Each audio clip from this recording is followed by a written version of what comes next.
Kejap. Assalamualaikum warahmatullahi taala wabarakatuh.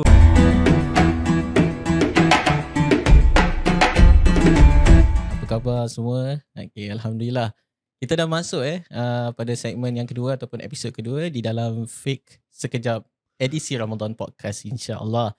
Dan seperti biasa yang pernah dibincangkan oleh Ustaz Zikri Hakim, di mana kita akan membawa asatizah daripada luar, untuk special asatizah untuk membincangkan tentang soalan-soalan yang ditanya oleh society di luar sana ataupun jemaah-jemaah yang membawa kebingungan antara mereka lah. Dan pada hari ini, episod kali ini adalah bersama kita. Di sebelah kanan kita ialah Ustaz Khairil Amri. InsyaAllah semua tahu dia ni adalah naib kadi kita Masya Allah. Dan juga di sebelahnya adalah Ustaz Zudi. Dan sebelum itu saya perkenalkan diri saya. Nama saya Muhammad Imran dan saya adalah pembangunan pegawai belia. Pegawai pembangunan belia. Pegawai pembangunan belia. Pembangunan. Dia lain sikit Dia lain sikit. Okey. Kita dah dengar introduction daripada Ustaz Khairil. Boleh kita dengar daripada sikit daripada Ustaz Zudi kita. Okey, Assalamualaikum warahmatullahi wabarakatuh. Waalaikumsalam. Okey, kita kenalkanlah secara ringkas. Nama saya Ustaz Muhammad Zuhdi bin Muhammad Yusof. So saya di Masjid Al-Iman ni selaku senior eksekutif dakwah lah. Masya-Allah. Samalah di bawah pimpinan Ustaz Khairil kita. Masya-Allah. Alhamdulillah. Ustaz Khairil kira head level memang ni lah. Bawahan dia kita tengok bawahan dia semua. Bawahan dia pembangunan. Pembangunan. Okey, tidak membuang masa lagi. Okey, kita dapat soalan-soalan daripada Instagram ataupun kotak soalan itu. Salah satu soalannya ni saya bacalah daripada soalan tersebut. Ustaz, saya ni ada sebelum masuk soalan, so far episod yang lalu macam mana? Okey. Ramai sambutan tak? Terima kasih pada mereka yang sambut lah Betul. Mereka yang belum sambut tu diharapkan subscribe dan juga sambut jugalah Alhamdulillah ni alhamdulillah semua memang look forward lah untuk podcast yang ini. Memang banyak bermanfaat. Di mana lagi-lagi topik yang minggu lepas kita membincangkan tentang fidyah. Itu memang orang kata banyak yang nak lebih tahu hal tentang fidyah dan qada macam mana. Lagi-lagi bersetubuh. Tu memang orang nak tahu lah kan. Kenapa nak buat time puasa? Hari-hari lain boleh buat kan. Kenapa time puasa jugalah kan. InsyaAllah. So kita akan sambung dengan pembincangan kita dengan soalan yang seterusnya, di mana di sini dia kata, Ustaz, saya ni ada blackout Masya-Allah. Gangguan. Ni dah serius ni soalan kira dah serius lah Okay. Ustaz, saya ni sekolah poli tapi saya ada CCA swimming Ustaz. Tapi CCA ni swimming ni dalam bulan puasa masih diadakan. Boleh ke saya join CCA swimming ni? Dia tanya. Soalan tentang berenang berenang. Macam mana Ustaz, boleh explain sikit tak? Okey, siapa nak mulakan? Saya mulakan. Okey, berkenaan tentang swimming lah ketika bulan berpuasa. Okey, kita cakap terlebih dahulu berkenaan tentang hukum asal, apakah perkara-perkara yang membatalkan solat. Membatalkan puasa, bukan solat. Okey, jadi perkara-perkara yang membatalkan puasa kalau kita lihat senarainya, di antaranya adalah makan, minum, bagi wanita ada keluar darah haid dan sebagainya. Kita tidak akan jumpa salah satu perkara yang membatalkan puasa itu adalah berenang. Betul. Jadi bermakna hukum asal bila kita berpuasa, kita berenang, hukum asalnya dia tidak membatalkan. Tapi perlu lihat kepada keadaan. Jadi kalau sekiranya kita tengok bila kita berenang, kita tanya, adakah bila kita berenang tu ada tak termasuk air dalam mulut kita, termasuk air dalam hidung kita, dalam telinga kita, ataupun kita confident, kita memang professional swimmer lah kata orang tu, kita boleh kawal sampai air tak termasuk dan sebagainya. Jadi bila kita tengok kemampuan dalam diri, kita tahu bila kita berenang tu dia akan masuk air dalam rongga-rongga badan kita. Kalau kita lihat dalam perkara yang membatalkan puasa, pasti dia akan batal puasa tersebut. Namun dalam masa yang sama, tadi ditanya daripada pelajar poli kan. Jadi kalau CCA tu selalu ada markah tak daripada markah sekolah? Biasanya ada lah. Jadi kalau dia CCA, tengok siapa yang perlu berenang, ataupun memang keadaan dia tak ada pilihan, perlu melakukan sedemikian. Sebagai contoh yang lain, ada orang bekerja dia kena swimming. Betul. Macam nelayan pun perlu cari makan, kasih anak bini makan. Kalau cakap puasa dia batal, kesian pula. Yang repair kapal. Betul, yang repair kapal kadang kena masuk dalam air lah untuk melakukan pekerjaan tersebut. Ataupun kalau senang konteks Singapura yang selalu kita nampak pun, pekerjaan ni adalah seperti safeguard. Menjaga keselamatan orang yang swimming lah pada pagi Ramadan dan sebagainya. Jadi dia perlu selamatkan orang, perlu juga dia masuk dalam air menyelam. Jadi kalau mereka tu yang cari mata pencarian dengan melalui berenang, dia dimaafkan. Dimaafkan dan tidak batal lah puasa mereka. Tapi bagi secara umum tu, kita ni janganlah kita pun tanya juga soalan yang biasalah. Episod lepas pun tanya, kenapa bulan Ramadan baru nak swimming? Betul. Sedangkan kita ada hari-hari yang lain. Malam Ramadan pun dah lepas buka pun boleh juga kita swimming. Swimming kompleks pun buka sampai pukul berapa? Mungkin 8 ke? Tak lama sangat. Macam dulu kerjaya saya sebagai water polo. Bukan. Jauh dah water polo. Subhanallah. Itu dah atlet dah. Itu dah atlet level ni. Jadi kalau dia memang ada memang tak ada pilihan, tak jadi masalah, dimaafkan.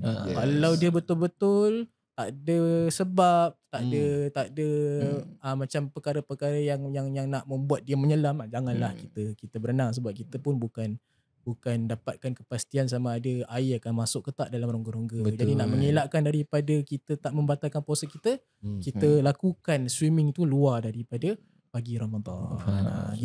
Malam swimming. Malam swimming. So ada lagi satu alternatif, maybe boleh di mana minta kepada coach ataupun guru sekolah tersebut untuk elakkan dia daripada swimming pada satu bulan, 2 excuse lah untuk sebulan kalau tu boleh je. lah. Kalau boleh lah. Tapi kadang-kadang kesian, kadang-kadang nanti dia rasa benda ni lama nak kena cakap dengan cikgu, susah kan. Betul. Macam tadi Ustaz Zudi katalah, kalau dah terpaksa dia pandai jaga, InsyaAllah.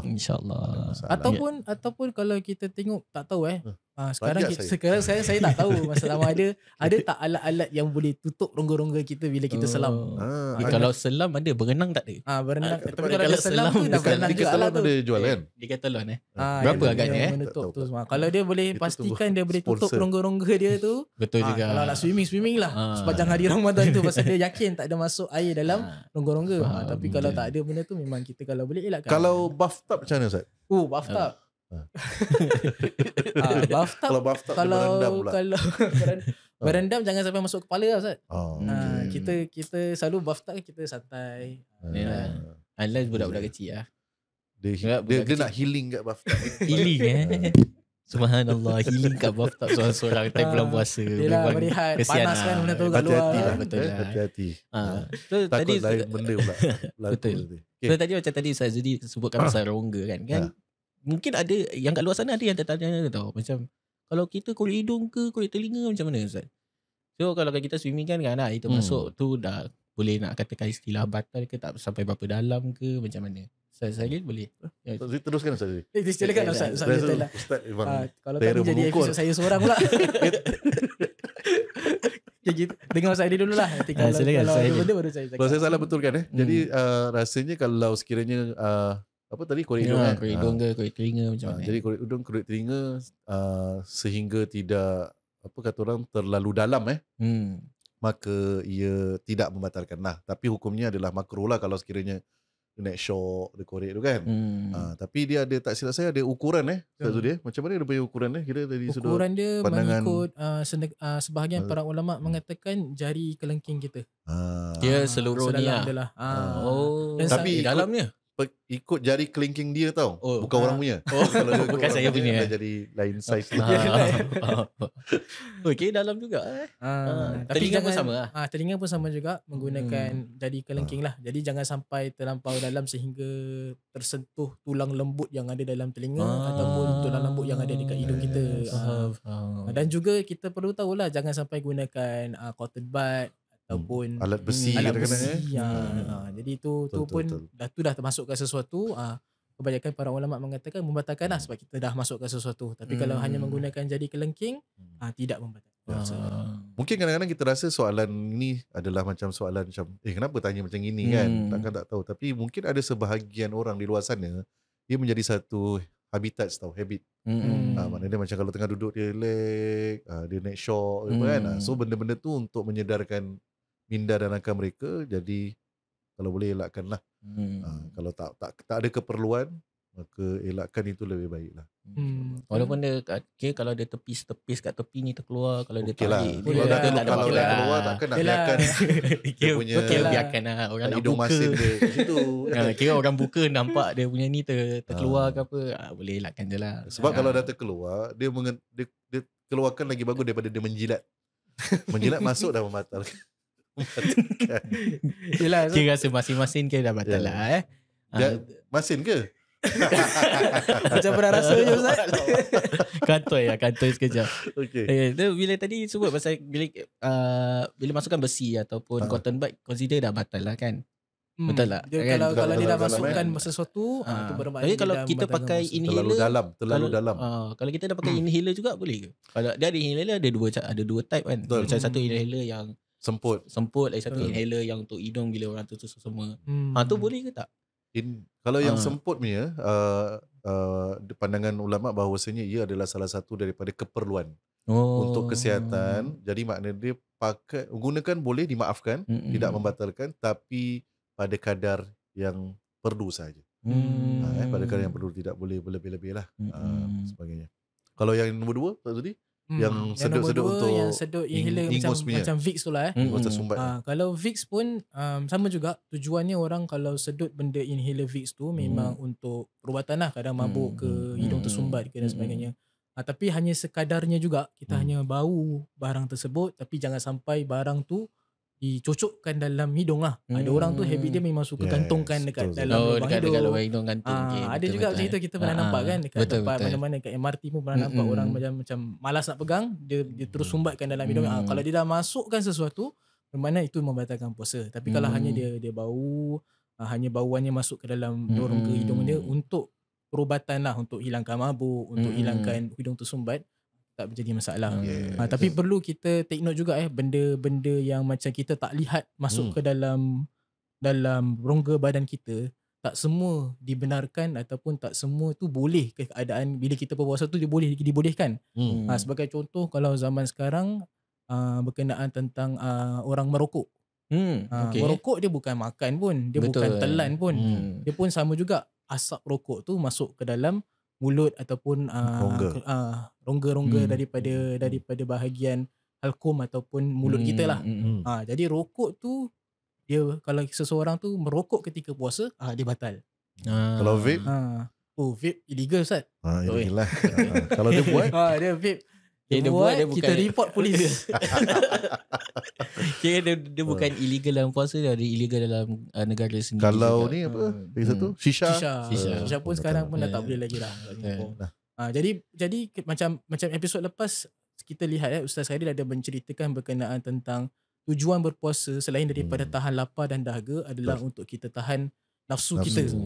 Jadi kalau orang yang merokok, orang yang mungkin vape walaupun dia illegal dekat Singapura dan sebagainya kan, dia merupakan satu perbuatan yang dapat memuaskan juga. Keinginan yang dia nak rasakan, keseronokan ataupun sedapnya merokok tu, dia dapat rasa. Jadi sebab tu perkara tersebut membatalkan puasa, sebab nak mendidik nafsu dan juga syahwat kita. Ambil kesempatan lah bagi yang berada di luar sana. Mungkin ini bukan satu paksaan, tapi satu galakan. Ambil kesempatan dalam bulan Ramadan tu untuk kita melatih diri dan jiwa kita. Kalau kita boleh tahan daripada awal hingga ke waktu maghrib, kalau kita boleh try untuk perbaiki, mengurangkan, lama-lama insya-Allah kalau sekiranya benda itu kurang bermanfaat, kita menghilangkan lagi baik lah, insya-Allah. Mudah-mudahan lah ambil kesempatan tersebut lah. InsyaAllah. Okay, kita ada soalan yang terakhir dekat sini. Dia katakan kalau dah solat witir tapi lepas tarawih, dan kita nak solat qiyam. Dia dah solat witir, lepas tarawih dia nak solat qiyam, boleh ke solat witir lagi? Ni persoalan yang orang ramai nak tahu jugalah. Sebab kadang-kadang dah solat witir kat rumah, ada kata dah witir dah tak boleh qiyam. Sebab dah witir adalah penutup bagi solat pada hari itu kan. So sekarang boleh tak solat witir 2 kali? Macam itulah. Silakan. Okey. Solat witir merupakan, witir tu maknanya dia adalah ganjil. Maknanya dia dimulakan paling ringkas adalah 1 rakaat, dan paling banyak adalah 11 rakaat. 11 rakaat. Jadi kebiasaan di dalam kalangan masyarakat kita bahawasanya mereka akan mendirikan kalau solat tarawih di masjid secara berjamaah. Di negara kita kebiasaannya sama ada sebahagian masjid melakukan 8 rakaat ditutup dengan 3 witir, ada yang 20 rakaat ditutup dengan 3 witir juga. So mungkin kita persoalkan macam mana saya nak semayang 8 ni, 8 dan nak 3 ni nak sambung ke tak? Sebab malam saya rasa saya nak bangun pukul 3 pagi, 4 pagi saya nak bangun nak berqiyam kan. Jadi kalau saya dah semayang bersama dengan imam 3 witir, jadi adakah saya boleh buka semula? Maknanya macam itulah. Boleh buka semula ibadah lepas saya tidur. So pandangan ada 2 pandangan ulama menjelaskan di sini. Jadi kita boleh pilih salah satu daripada pandangan inilah. Pandangan pertama menyatakan bahawasanya kalau kita dah tutup dengan 3 witir tersebut, okey, dah semayang tarawih, dah tutup dengan 3 witir, dah balik rumah, dah tidur, bangun daripada tidur, kita terus buat 1 rakaat terlebih dahulu. Maknanya dia 1 rakaat witir. Jadi maknanya dia malam itu, tadi dah buat 3, kita dah bangun balik, kita buat 1 jadi 4 rakaat. Barulah diteruskan dengan solat tahajud, solat sunat hajat, solat sunat tasbih, solat istikharah ke, solat taubat dan sebagainya. Kemudian kita tutup dengan nombor yang ganjil. That means kalau kita tutup dengan 1 rakaat, that means malam itu kita dah buat 5 rakaat solat witir pada malam tersebut. Ini pandangan pertama. Situasi dan pandangan kedua mengatakan bila kita dah kat masjid tu dah 3, kita bangun terus, kita tahajud je dulu macam biasa. Kemudian kita semayang taubat dan sebagainya, baca Quran, zikir, selawat dan sebagainya. Sebelum kita nak tutup ataupun bila kita nak tutup tu, kita buat dengan jumlah 2 rakaat. That means kita dah dekat masjid tu 3, kita tutup dengan 2, jadi dia dah jadi 5 rakaat. Mesti kena ganjil lah malam tersebut. So ini adalah alternatif yang boleh kita lakukan. Tapi kalau seandainya, kalau saya rasa saya nak solat kat masjid Ustaz, 8 rakaat ataupun 20 rakaat, tapi saya tak nak witir ikut imam. Saya nak terus keluar daripada saf dan saya nak balik rumah dan kemudian tidur, bangun balik untuk dirikan solat, boleh tak? Boleh. Dipersilakan. Tak ada masalah juga. Okay? InsyaAllah. So Masjid Al-Iman dia solat berapa rakaat? Kita insyaAllah setiap campuran lah. Setiap hari Khamis, Jumaat dan Sabtu, Masjid Al-Iman mendirikan solat tarawih sebanyak 8 rakaat dan 3 witir, kemudian diikuti dengan tazkirah iaitu majlis ilmu lah. Masya-Allah. Pada hari Ahad hingga ke hari Rabu kita solat 20 rakaat dengan ditutup dengan 3 witir. So para pendengar yang ingin menyertai solat tarawih berjemaah di Masjid Al-Iman, kalau rasa nak 8 rakaat, datanglah pada hari-hari yang tadi, iaitu hari Khamis hingga hari Sabtu. Dan kalau nak rasa nak perpanjang kan, nak dapat pahala lebih ke apa, dan kalau rasa cabaran kita adalah kerana anak-anak kita kecil, jangan takut, kita di Masjid Al-Iman ada child minding service. Dikendalikan oleh Ustaz Imran. Kita ada child minding. Maknanya dia datang bawa anak, lepaskan kat dia.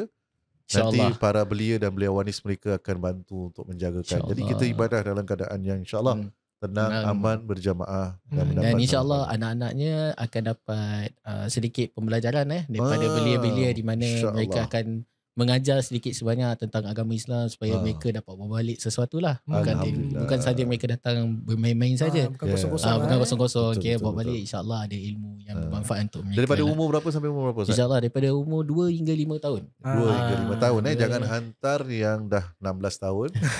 16 tahun hantar kat Dewan Solat. Okey, terima kasih banyak Ustaz Zudi dengan Ustaz Sairil. Sebelum kita akhiri, saya nak minta lah sedikit kata-kata semangat untuk kita bagi yang nak ingin berterusan dalam berpuasa. Macam mana kita nak sedikit motivasi kita nak berteruskan puasa kita sehingga nanti boleh daripada Ustaz Sairil ni.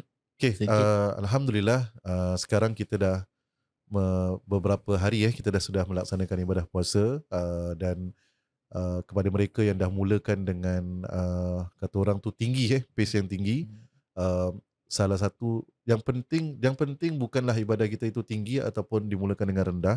Yang pastinya adalah istiqamah dalam mendirikan ibadah berpuasa itu adalah yang terbaik.